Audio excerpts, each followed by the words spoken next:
यह 2000 बीसी की बात है कि जब तूफान नूह की तबाही के बाद अल्लाह ताला ने सरजमीन अरब पर एक ऐसी कौम पैदा फरमाई जो दुनिया में सबसे ज्यादा ताकतवर, मजबूत और तवाना अफराद पर मुश्तमिल थी। ये लोग जिस्मानी खूबसूरती, सुर्ख सफ़ेद रंगत और वजाहत में अपना सानी नहीं रखते थे। माल दौलत की फरावनी, शानदार तहजीब और हर नेमत और आयश उन्हें मयस्सर थी। कुरान करीम में इरशाद बारी ताला है कि उन जैसी कोई और कौम और मुल्कों में पैदा नहीं की गई। कौम आद के मुताल्लिक तफसील सिवाय कुरान करीम के किसी और मजहबी या कदीमी तारीखी कुतुब में नहीं मिलती। इसलिए इस कौम की हालत का नक्शा या कुरान करीम के जरिए बन सकता है या फिर उन असरियां के जरिए जो मुंह कीने इल्म आसार ने उनके बारे में हासिल की है। मोखन लिखते हैं कि आद नाम का एक शख्स हजरत नूह की चौथी नस्ल में उनके बेटे साम की औलाद में से था। चुना उस शख्स की औलाद और उसकी पूरी कौम आद के नाम से मशहूर हो गई। वह राबी थे जो बहुत लंबे और मजबूत सुत पर कायम करदा आलीशान मलात में रहा करते थे। कुरान करीम ने उन्हें इरम जात अमाद यानी सुत वाले के नाम से याद किया है।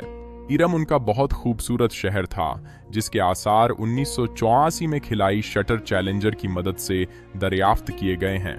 यह इलाका आजकल अमान का हिस्सा है। बहरिया अरब और बहरे अहम के दरमियान अमान, हजर मौत बहरे और मगरिब यमन तक एक वसी सहरा है जिसे सहरा अलकाफ कहते हैं। यह दुनिया के अजीम सहरा में से एक है जिसका रुख एक मोहता अंदाजे के मुताबिक 65 लाख मुरब्बा मीटर है। इस सहरा में सफेद और बारीक रेत के हजारों फुट ऊंचे पहाड़ नुमा टेले हैं जहां कोई भी चीज फेंकी जाए तो मिनटों में गायब हो जाती है।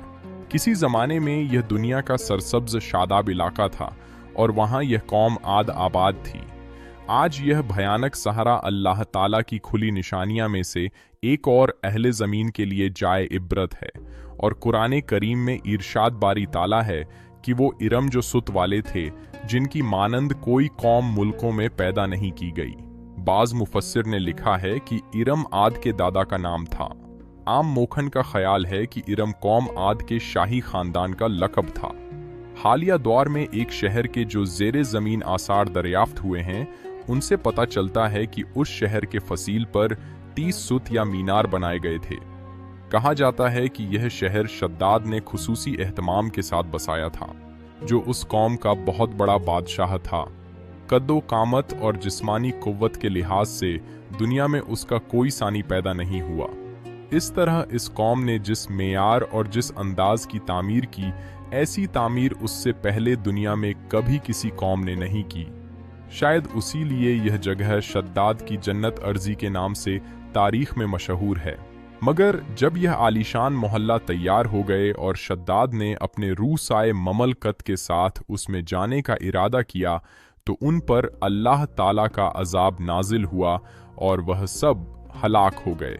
एक और रिवायत के मुताबिक शद्दाद ने जमीन पर ऐसी ही जन्नत बनाने का इरादा किया और अदन के किसी सहारा में तामीर का काम शुरू कर दिया। तूफान नूह के बाद कौम आद ही वह पहली कौम थी जो बुतों के पुजारी बने। वह सब बुत परस्त थे। उनके माबूद पत्थर के 5 बुद्ध यानी सवा यूसयक और नसर ही थे।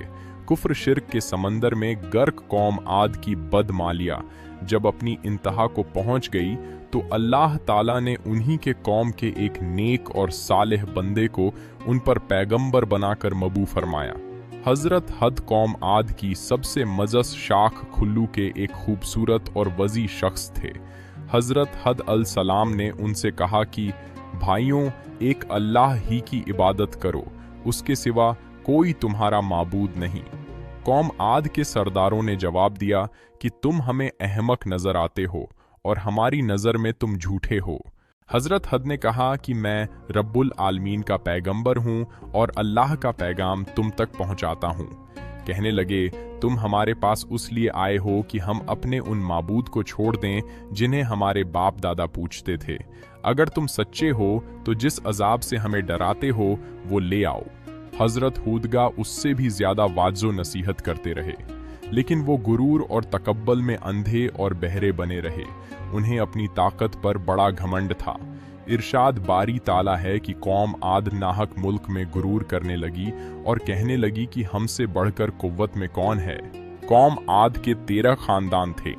अमान से लेकर यमन तक उनकी बस्तियां थीं। सरसब्ज शादाब खेत और खलियान, फलों फूलों से लदे हुए बागा, मीठे पानी की बलखाती नहरें, खूबसूरत आबशारे और तंदुरुस्त और तवाना लोग। इन्हीं सब नेमतों ने उन्हें शदीद घमंड में मुब्तला कर रखा था।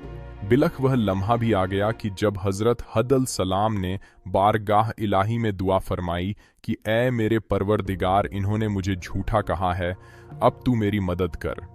अल्लाह ताला ने अपने नबी की दुआ कबूल फरमाई और कौम आद पर अजाब की इब्तिदा हुई।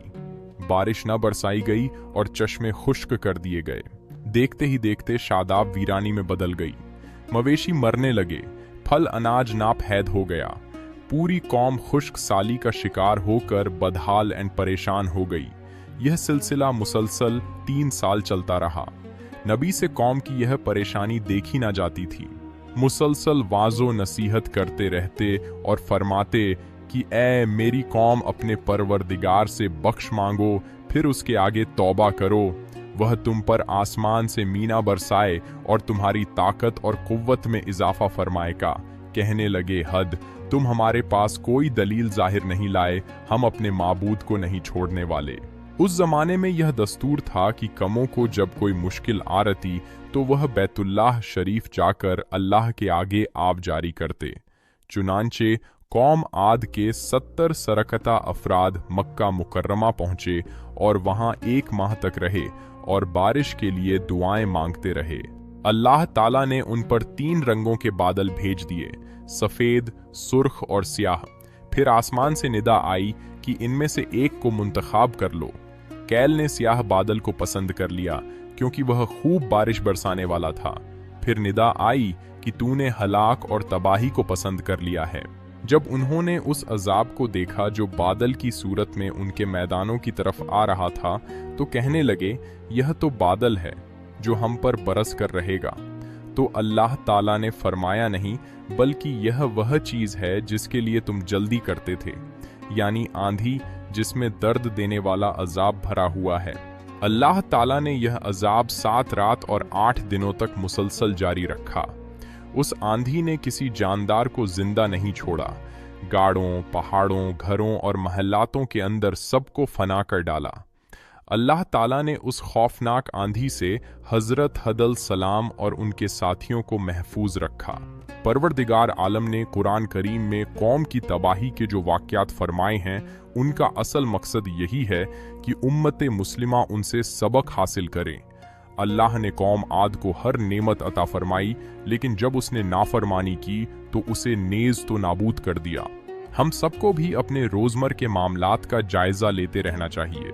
आइए हम सब दुआ करते हैं कि अल्लाह ताला हम सबको कल्बे सलीम अता फरमाए और कुरान और हदीस पर चलने की तौफीक अता फरमाए। आमीन।